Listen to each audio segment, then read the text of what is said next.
So I'm gonna do a really quick glimpse because you know, this is your flock, and I was one of the flock. I was one of the little misled sheep back in 2008 that his assistant said to him, and everybody's probably heard this story, so I will spare you. My assistant, who wasn't good at math, because she hates when I say that, she's not with me anymore.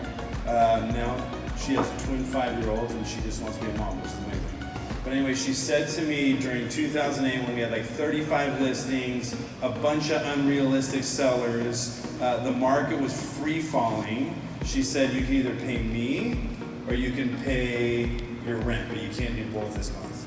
And so I went to a Tom Ferry seminar and I was literally born again. June 14, 2018. So that was my 2008. 2008, sorry. 2018. I was like, and I had a big shift. That's where I became the best agent in the world. I believe that, but I don't know. As long as we believe that and our listing presentation believes that, that's what it's all about, right? Even though Kyle's probably better, but I still believe I'm better. In 2018, we've gone through this other weird shift where we're kind of on like the eve of what is going to be a shift. So we're going through some other stuff. But I run a team in Newport Beach, Orange County, best team in real estate. Deeply love my people. We have 20 agents. We did $476 million last year, just under 200 transactions.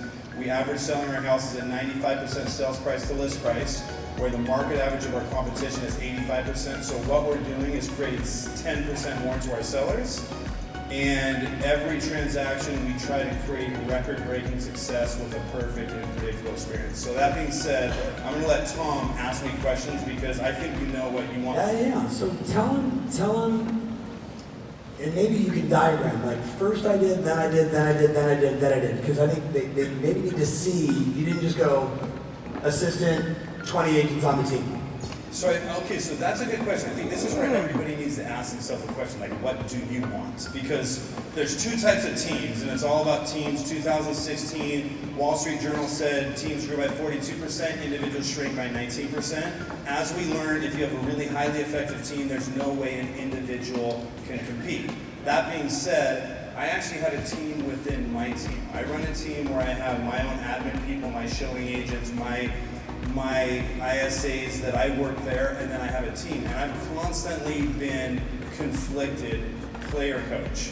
And so that's one of the things that's been really troubling is do I play or do I coach with the team function? But the reason I started a team is I had the ability, I guess prospecting's always been my thing, and I love the last panel, the one that said mansplain, so I guess I'm a mansplain to you.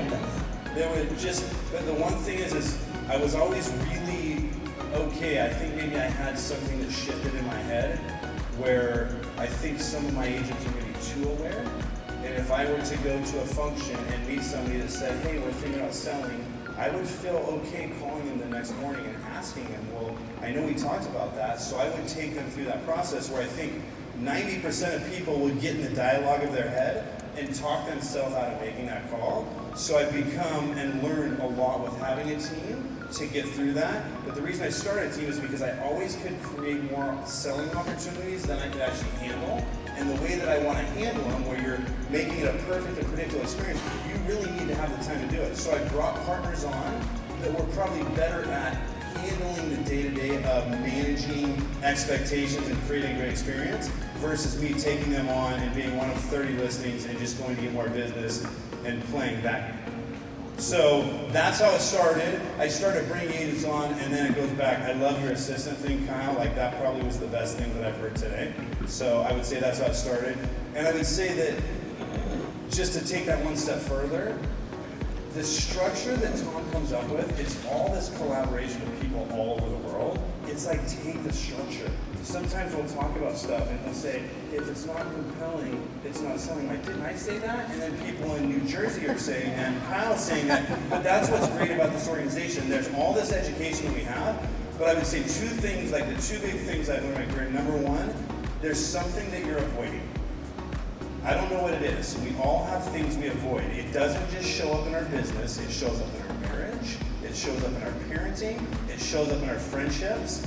Be really, really honest with yourself because the market's going to shift and it's time for you to really be clear with yourself. That's number one.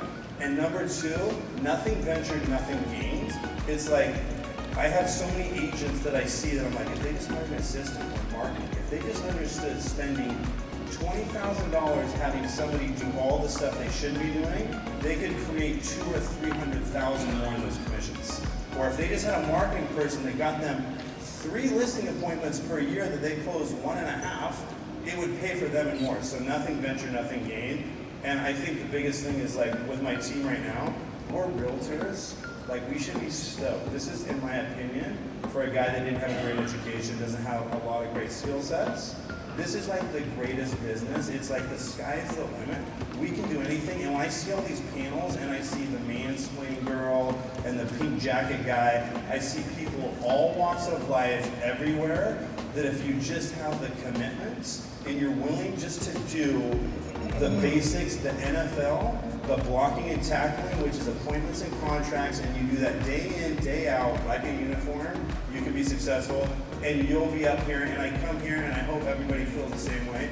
Every time I come to one of these things, when we're the #1 group for NRT in the world, I feel like my business is terrible. I look at all this stuff he tells me, I feel frustrated.